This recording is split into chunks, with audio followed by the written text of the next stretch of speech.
Crown Ridge Wind, fully permitted by the PUC, fully permitted by the county.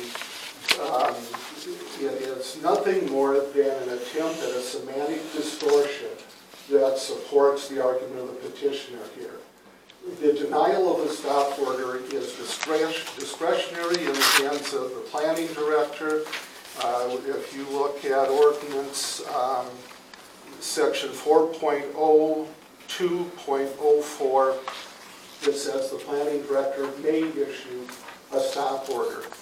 Obviously, the planning director here, being the draftsman of the finding of fact and having consulted with Crown Ridge Wind and Crown Ridge Wind 2 at the outset of applying for the CUP permit, has determined in his discretion that Crown Ridge is fully compliant in its application for building permits and commencement of construction in the county. There is nothing in statute, ordinance, code, law, anywhere that prohibits the splitting up of the conditional use permit after it's been issued. The applicant is not required to build the entire project at the same time. It's not even required to build it all. They can build what they choose to build out of the conditional use permit. There's nothing that prevents them, after the fact of having applied for one conditional use permit, from splitting it into two projects for permitting with the state and for the actual construction of the project. There is simply nothing here that demonstrates an abuse of discretion on the part of the planning director in denying the stop order here. There's been a lot of time and effort in exhibits that show that this was permitted under a single conditional use permit. It was, but it makes no difference. It doesn't matter that it was permitted as one project at the county level. That does not preclude splitting it into separate projects for permitting at the state level. And the construction activity that's been commenced to date is all within the confines of the permit that's been issued by the Public Utilities Commission.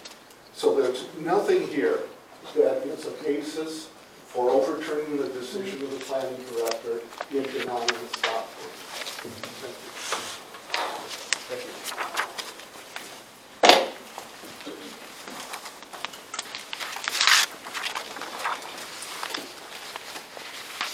Amber, you wanted 5 minutes to rebuttal what Crown Ridge has spoken to? Yes, please. Okay. I have something on my phone, my phone is back.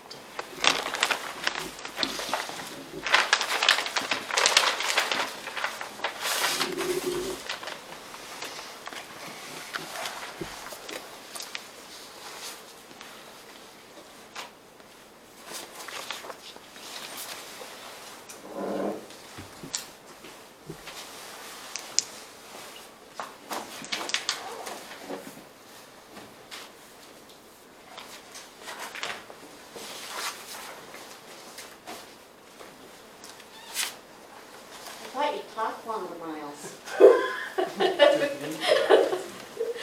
Okay, it was permitted as one system, and in the, I'm not sure where it is.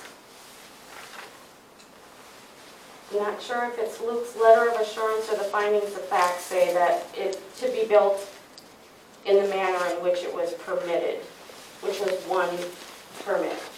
And I don't know, I've gotten building permits here and I can't change in midstream, so I would have had to gone back and reapply. Here is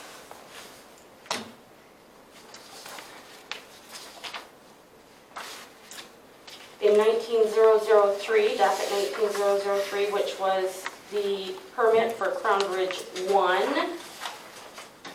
This is what they have a permit for, the top half of the county. Everything's above Waverly. They don't have a permit for anything below Waverly. This is just for the turbines and associated facilities to go with Crown Ridge 1. So they've gotten half of their permit. They do. They have half a permit, but they don't have the other. The The conditions by the PUC do say that, right here. In the permit conditions, number 2, applicant shall construct, operate, and maintain the project in a manner consistent with descriptions in the application, supplements, corrections, all applicable permits issued by a federal or state or local agency over the jurisdiction of the project. The local agency permitted 1 project. They didn't permit 2. I'm just going to stop there because I seem to be losing my way here. All of them say that they have to follow the county permit. They have 1 permit. So.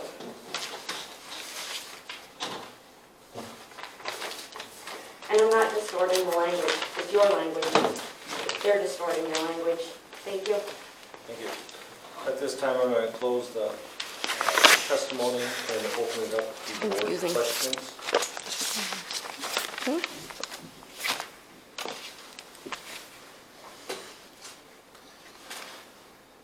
Board members, any questions?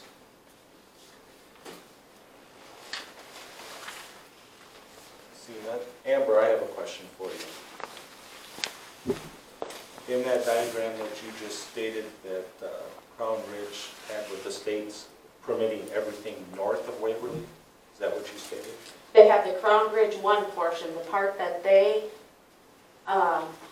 applied at the PUC. They split your permit into 2 permits and went to the state. Your Crown Bridge 1 is above Waverly. Okay, that's my question. Thank Okay. you. But they didn't, that's not the way it was permitted at the county. Right, but that's not my question. My Okay. question was, Crown Ridge 1, or Crown Ridge, is permitted north of Waverly, that they've got from the state permit. Crown Ridge 1 is permitted north of Waverly. Okay. So they have half of their permits. And I guess, has anything been built south of Waverly? I don't know. Okay. All right. Thank you. That was my question.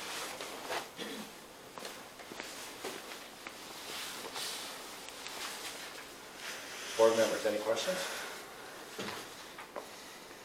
Bob? I'm thinking, go ahead. Myron? Do I have any questions? Well, Or comments? she dumped a lot of paper on us here. I went through it in a really quick fashion, so I don't know if there's anything in the papers that were just dropped on us that I agree or I disagree with, but going back to the authorization of actually voting to grant the permit, I was under the understanding that it was for the project, the whole project. And that was my understanding. So I have a pretty clear consciousness of the fact that what we did was good, what we did was right, I should say. I think it's being picked apart here. That's all I got Rodney? at this time. No, I'm fine. Okay. Brenda? No, I'm good. Marty? Hearing nothing else, I will go ahead and call for a vote on this matter. Mr. Chairman, Yes. just one last time for clarification. A no vote, a yes vote would indicate that we did not agree with with Luke's decision, and a no vote means that we would agree with his decision. Is that correct? That is correct. Just wanted a clarification.